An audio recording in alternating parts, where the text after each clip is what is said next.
Okay, Gamecock fans, so that is going to be our final from Missouri today. I have so much to say about this game because, yes, we did lose.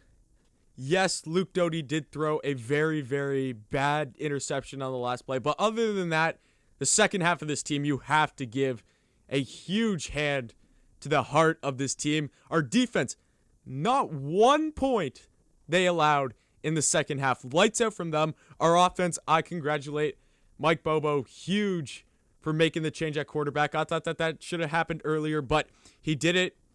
He put in Luke Doty.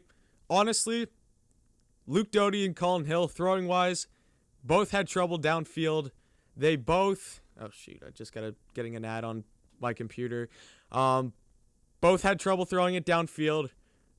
Both had trouble throwing the ball in general, really, in that game.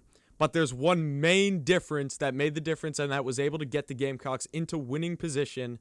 A huge reason, and that's the reason why the Gamecocks were able to get back in this game.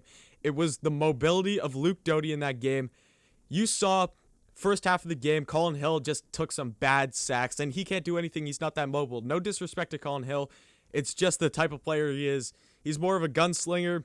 He throws the ball, and when you're not on throwing the ball, it was the right move to go to Luke Doty, a guy who can scramble, a guy who can make plays, and you saw it. He was able to elude some tackles from Missouri and extend drives by picking up first downs when nothing was there downfield, because especially when Shi Smith gets out of the game, best wishes to him. Seeing him go down really, really hurt. He's an amazing player. Nothing but the best. We wish nothing but the best for Shi Smith. I think it's a concussion protocol because he did get hit pretty bad on that play. So best of luck to him in his recovery. That was obviously tough to see. But when you have your top receiver go down, especially in a team where receiving-wise is so inconsistent this year, with having a guy under Shi Smith, putting Luke Doty in was the absolute right move to do. In parts of that, I'm going to be honest, I want to see Ryan Helinski just because towards the end of the game, you're going to need those big chunk plays. We saw that it was hard to throw the ball down the field. Doty had troubles throwing the ball down the field. They left him in. I didn't really have a huge problem with it. I just thought differently about that because Ryan can throw the ball downfield. Luke's having trouble with that. If you just put in Ryan for a couple plays, let him throw down the field, see if we can get those big chunk plays, then put Luke back in, let him do what he does in the red zone or inside the 30 or 40, you're in a different scenario there. There's a lot more. The playbook opens up a lot more because you got to get those drives in a shorter amount of time towards that end of the game. You can't just stretch it out. If this was the beginning of the game, if this was the first half, keep Doty in the whole time. I don't care because he has as much time as he wants to do what he does with his legs and everything. Obviously, we're not going to pick up big chunk plays with him, really, because he had a lot of trouble throwing the ball downfield. But overall, from what I saw from Luke Doty, very, very impressed. For his first real game, he threw the ball once. They let him throw the ball once before. I know we got to see him in a lot of times taking snaps, but that was usually to run QB powers or hand it off to Kevin Harris. 14 for 23 today, 130 yards, 5.7 average. Obviously, he did have the one interception at the end. It was bad. It was right to the guy. He just didn't see him. He was a crossing right down the middle of the field, and I forget who it was for Missouri, but that ball was thrown right to him. He had a gift, absolute gift. That was Devin Nicholson for Missouri. Absolute gift to him right in the middle of the field. First half, the offense obviously wasn't rolling.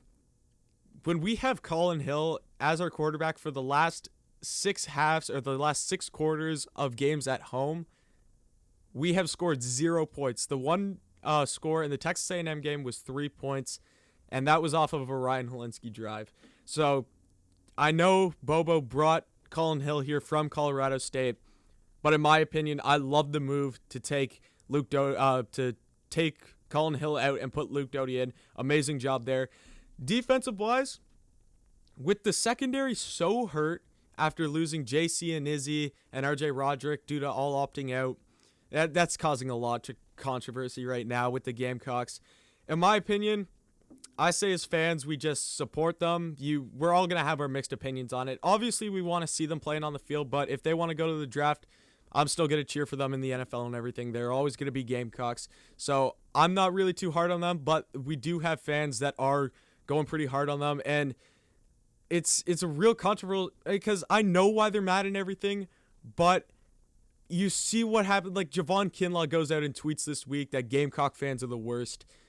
That is terrible for recruiting, guys. Like, that is going to kill us. If you have alumni or guys, former players that are first-round draft picks saying that your fan base is the worst, how is that going to look to recruits? That's going to look terrible.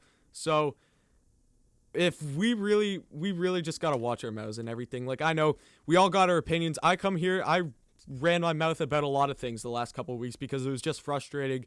But there's a point where we just got to look at ourselves and be like, we can't hurt this team. Our fan base cannot hurt this team. So it's real. It's tough. It's a tough situation. But when you're starting to have the players and everything and ex-players come out against the fan base and everything, that just does not look good for recruiting. So something's got to give there. But what I was trying to get to, JC, Izzy, RJ, all gone. Our defense actually played pretty good, especially our secondary. Our secondary held their own. 17 points in the first half. Yep, that's actually better from what I thought it would be, but 0 points in the second half for Missouri. That is spot on. Great job by the Gamecocks defense there. Cam Smith was able to get an interception this game. Other than that, like in the last 2 quarters, in the third quarter and fourth quarter, we got the stops that we needed to be able to get us in position to win the game. We had the last drive of the game. We had a chance to come back and tie it and send it to overtime. Obviously, our offense wasn't able to execute, but it is what it is. When the defense plays like that, you got to tip your hat to them because they did what they had to do. I didn't expect Missouri to only score 17 points in this game. I thought they were going to be 40+.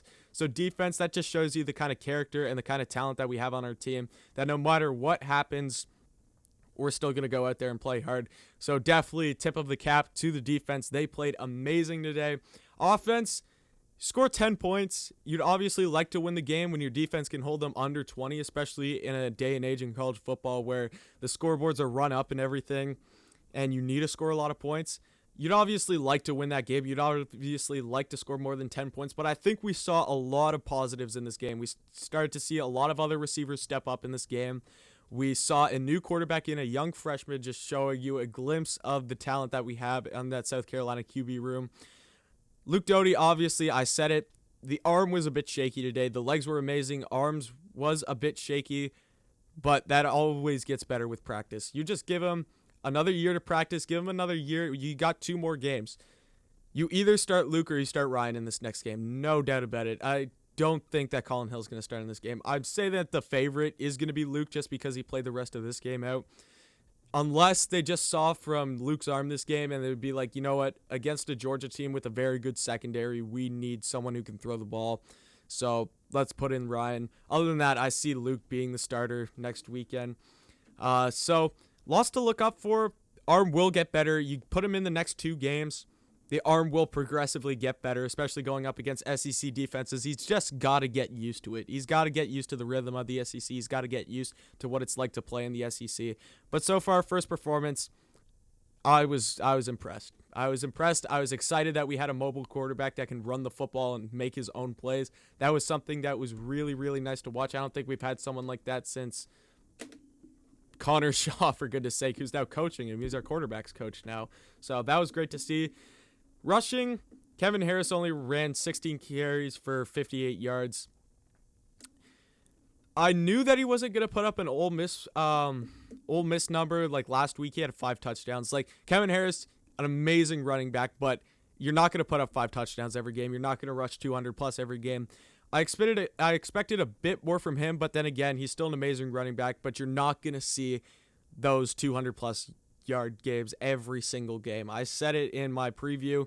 I didn't expect him to run as well as against Ole Miss because I knew that Nick Bolton and that Missouri defense is good. Nick Bolton is an amazing linebacker. He played really good. I wasn't expecting Kevin Harris to run that much, but I did expect him to have just shy over 100 yards in this game. So for him having 58 yards, it is what it is. Obviously, you would have liked to seen a lot more, but I'm not disappointed in him in the slightest from what he did last week and everything. He's still one of the best running backs in the SEC, in all of college football right now, for being honest. Deshaun Fenwick ran for our only touchdown today. It was good to see a touchdown scored in Williams-Brice. It had been a long, long time. I think the last one before that was probably was it the Shi Smith? It might have been the Shi Smith climbing the ladder catch, or it was the Kevin Harris running one. I forget the order of that. Auburn games feels so long ago from everything that we've had to go throughout this season. That was October 17th, and what are we now? October 21st. And in less than an hour, it's going to be November 21st, and in less than an hour, it's going to be November 22nd. I've not seen one of my favorite football teams win a game since October 18th, and that was the Chicago Bears beating the Carolina Panthers. I'm also a Panthers fan too, so that game was really hard to watch. But the Bears have lost out every single game since then, and the Gamecocks have, so it's been rough for me watching football games lately. Receiving wise, Nick Muse was our leading receiver, 6 receptions, 67 yards, 11.2 average. Jalen Brooks, 3 receptions, 25 yards. Josh Van, 2 for 22. Trey Adkins, 2 for 20. Deshaun Fenwick, 2 for 16. Kevin Harris, 3 for 13. And Shi Smith had that 1 reception for 9 yards and sadly got injured. That's going to be a huge hit. I don't think we're going to see him for the rest of the season. Like, concussions are something you got to take seriously, especially towards the end of the season, and it's a COVID year, and he's got to prepare for the NFL draft. He's got to worry about that. So I want Shi to take the time and really recover from that, because that is something I don't want to see him get hurt again. Like, that would be awful. That would be a waste of talent, because he is a real talented player and a guy that definitely deserves to be playing on Sunday. So Shi Smith, I wish the best for him in his recovery. Other than that, looking forward to the Georgia game. Georgia's a good defense. I can't remember what's the score in that game right now. Let me check for a second, because they're playing right now where that game's done versus Mississippi State. They brought out the black uniforms. I was a huge fan of those black uniforms coming out. Georgia, obviously, the mood of their season has changed immensely since that Florida game. You go out to against Florida and you get slaughtered in the first half, and you lose the SEC East, basically. There's no way that Florida beat Vanderbilt today. Florida's done. The rest of their season is done. Not Florida. Georgia's is. Their expectation has fallen short, because their expectation is you either win the SEC East or you don't. Like that, you win the SEC East, then you win the SEC championship, then you win the playoffs. That's their goals in order. They can't do any of those this year. So if we're going to beat Georgia, we have the game at home. I don't know. Why do we keep playing night games? Like, we have not won a night game at all this season. We're 0 and 4 now at night games. Just switch it to a noon or 4 o'clock game. I don't care. Just don't play us at night, because we keep losing them. Georgia's a real good football team. They're a good football team. They got a good defense. JT Daniels seems to be cooking now. I saw little highlights of him playing all day. So if the secondary steps up, if the defense plays as well as they did today against a Georgia team who is very good, and Luke Doty in the offense can keep making plays and just hit on some of those throws. We don't need Doty to make every single throw that he throws downfield. We just need some of those big chunk plays to gain a big, and we got to make big plays. No question about it. We got to make 20-plus yard plays. That's something that we really lack. If we're able to do all those things and rely on Kevin Harris in the rushing game, expect that game to be very close, because Georgia is playing deflated right now. And if we have the momentum of guys we could go out and beat a ranked team, even though that our coach got fired, even though that we had a bunch of players opt out, they're going to be playing with heart like they did in this game. Be excited for that Georgia game. Let's get excited for that Georgia game. Let's get that feeling of game day back for next week. If we get disappointed, we get disappointed. Like, it is what it is. It's not, we always have the hope for next season, because we know we're getting a coach and everything, but let's just have fun and look forward to this next game. It's Georgia. This is our big rivalry game of the year. This is our Clemson game of the year. Let's get excited. Let's go beat them Bulldogs. So thank you for watching this video, guys. I appreciate it. Definitely hit that like button down below, hit that sub button, and thank you for watching, and come back next time.